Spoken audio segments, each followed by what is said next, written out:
Hello friends, Anuradha Odia tips channel को आपण मानक बहुत बहुत स्वागत। गर्भवती महिला मानक पई एई वीडियोटी अत्यंत गुरुत्वपूर्ण कारण यह गर्भावस्था पानीय सहित जड़ित अटे। गर्भवती माने केते पानी पीवा उचित। साधारणतः आपणक शरीर पर जल अत्यंत गुरुत्वपूर्ण, किंतु जेतेबेले आपण गर्भवती हुंती प्रतिदिन एक निर्दिष्ट परिमाण पानी पीवा आपणक पई अधिक गुरुत्वपूर्ण हो जाए। गर्भावस्था आपणक शरीर अतिरिक्त जल आवश्यक करे एवं गर्भरे शिशुर विकास पई जल मध्य जरूरी अटे।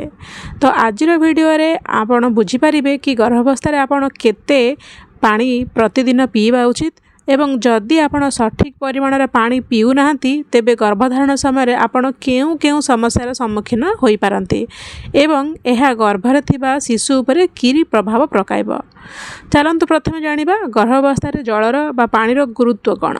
गर्भावस्था पानी पीवा अत्यंत जरूरी काहेकि आपणक शरीर हाइड्रेशन अत्यंत गुरुत्वपूर्ण, जहाँ आपणकर मेटाबॉलिज्म को प्रभावित करिथाए एवं आपण कोष्ठकाठिन्य भली समस्या प्रभावित हुंती नहीं। सठिक परिमाणर पानी पीले आपणकर शक्ति अभाव अनुभव करिबा नहीं एवं यह शरीर को फुलिबा समस्या मध्य दूर करिबो।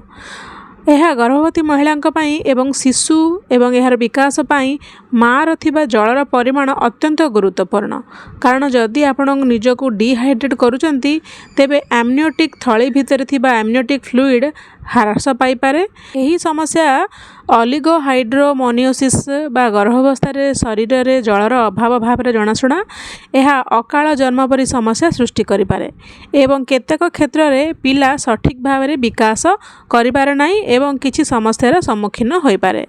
यह व्यतीत आपणक शरीर में विटामिन एवं मिनेराल्स रो अवशोषण बा एब्जॉर्प्शन एवं शरीर तापमात्रा बजाय रखिया पाई मध्य जल अत्यंत गुरुत्वपूर्ण।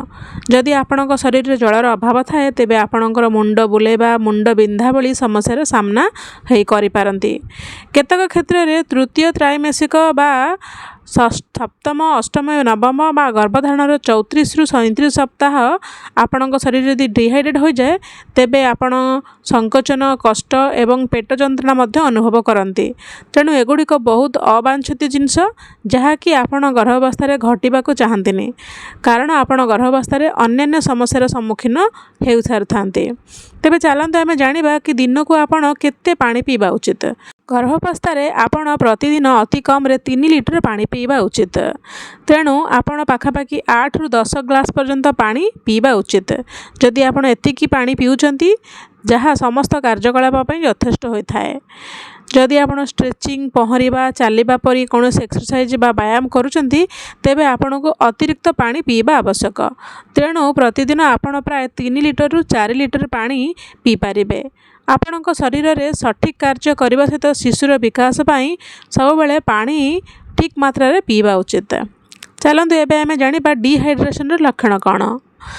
आपण प्रतिदिन सठिक परिमाण यदि पानी पीऊना तेबे तुरंत निजर परिस्रा रंगरू आपण हिंट्स पाई परिबे। जदि आपणकर परिस्रा रंग हलदिया हो जाइछि ते यह होछि प्रथम संकेत जे आपण कम पानी पीउचंती। तेणु तुरंत यही समय रे गोटे बोतल पानी पी दिंतु।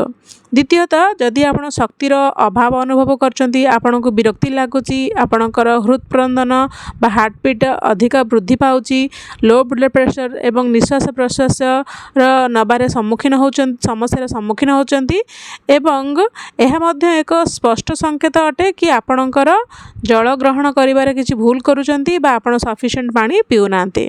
चलतु जानिबा कि आपण शरीर को हाइड्रेट केमिति रखिपारे।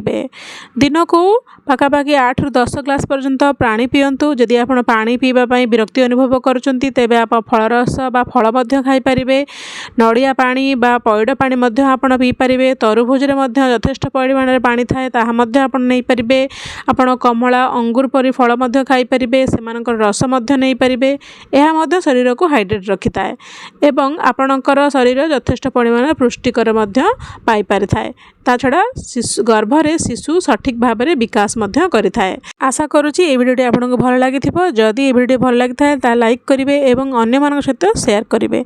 आउ एक नुआ वीडियो पुणी थे देखा। से पर्यंत विदाय दिंतु। Stay healthy and stay happy.